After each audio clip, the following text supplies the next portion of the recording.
Oui, donc on disait la rigueur. Moi, je pense aussi bien se situer dans l'espace, parce que vous travaillez en 3D, donc il faut savoir se repérer facilement.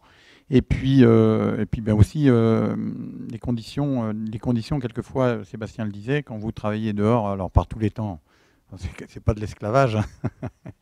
Quand il y a 30 centimètres de neige, on ne va pas travailler parce qu'on ne voit rien de toute façon.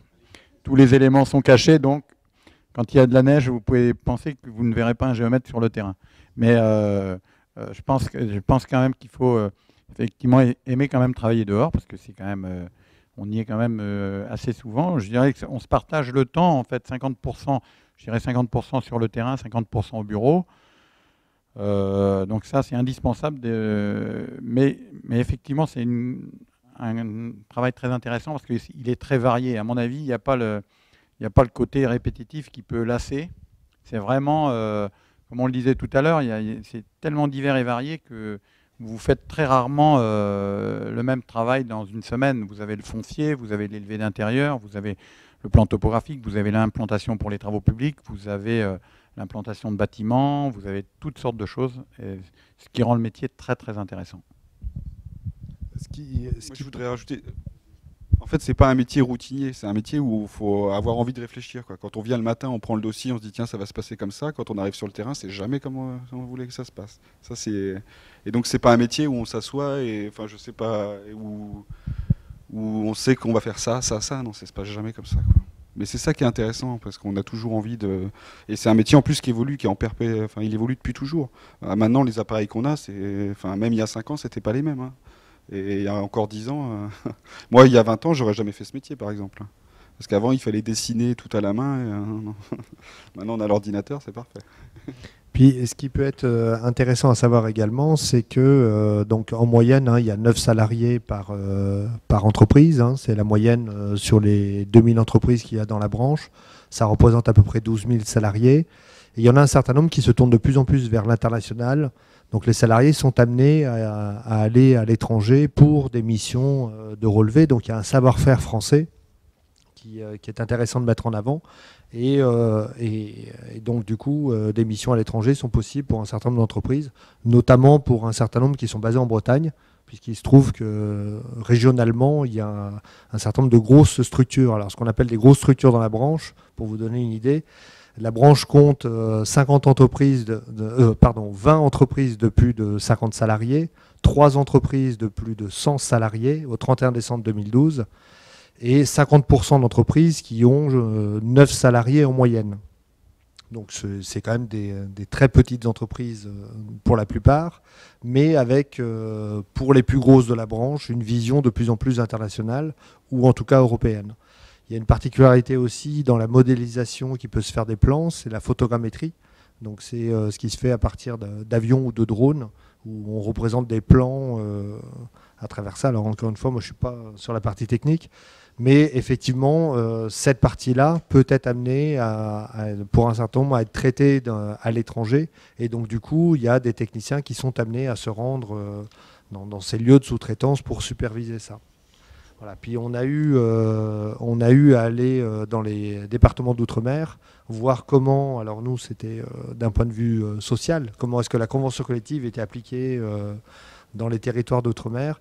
Et c'est vrai que les problématiques que rencontrent les salariés parisiens, par exemple, qui font du relevé d'égouts ou des catacombes, sont très différentes de ce que peut vivre un salarié guyanais qui, lui, va avoir un environnement très hostile et une faune et une flore, évidemment, très hostiles. Donc c'est vraiment un métier avec des aspects très divers, tant techniques que juridiques qu'environnemental, où il faut aimer la variété, quoi. C'est effectivement très loin d'être routinier ou d'un métier type usine où on va répéter les mêmes choses. On est très loin du taylorisme. Tout à l'heure, on parlait des qualités nécessaires, hein. Je pense que l'indépendance est aussi fondamentale dans le principe. Alors, à deux niveaux aussi, mais une forme d'indépendance, c'est aussi valable. Alors, je reviens à la propriété, sur la délimitation de biens. Vous avez deux propriétaires qui forcément, enfin pas forcément, mais une fois sur deux, ne sont pas d'accord entre eux, parce que comme je peux le dire assez souvent, la seule chose qui est commune à deux voisins, c'est la limite de propriété. Donc on intervient aussi malheureusement dans le cas de conflits. Et donc c'est aussi une forme d'indépendance, de recul, de pouvoir être sur le terrain et puis d'éviter d'éviter d'envenimer les choses. Donc tout ça, toute cette forme d'indépendance, c'est aussi d'être seul pendant une semaine pour certains quand ils vont faire des relevés sur des chantiers à 300-400 km. Ils sont partis toute la semaine. Donc c'est aussi l'autonomie et une forme d'organisation qui est fondamentale. Donc la rigueur dans l'organisation par rapport à la mission donnée, et le contrôle. Et c'est surtout ça, dans la formation du géomètre, on répète contrôle à toutes les fins de phrase, hein, ou presque. Donc, puisque c'est de la responsabilité et de la mesure. Derrière, une fausse mesure entraînera forcément des conséquences non négligeables pour la suite. Voilà, donc il y a toujours ce mot contrôle qui est important. Donc, alors sur les qualités en termes scolaires, on entend souvent dire qu'effectivement il faut être très fort en mathématiques et autres. Bon, je n'irai pas jusqu'à dire qu'il faut ne rien savoir faire en mathématiques. Mais par contre, ça a été rappelé, les appareils ayant évolué, nos formes de dessin, c'est l'ordinateur qui va dessiner pour vous. Enfin, c'est vous qui allez le mener, mais c'est derrière quelque chose que vous allez...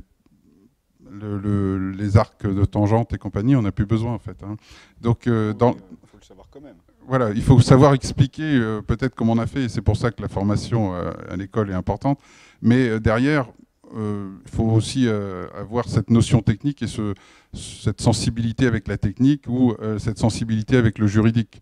Donc c'est plus ces sensibilités qu'il faut développer après dans le cadre de la réalisation des travaux et des missions.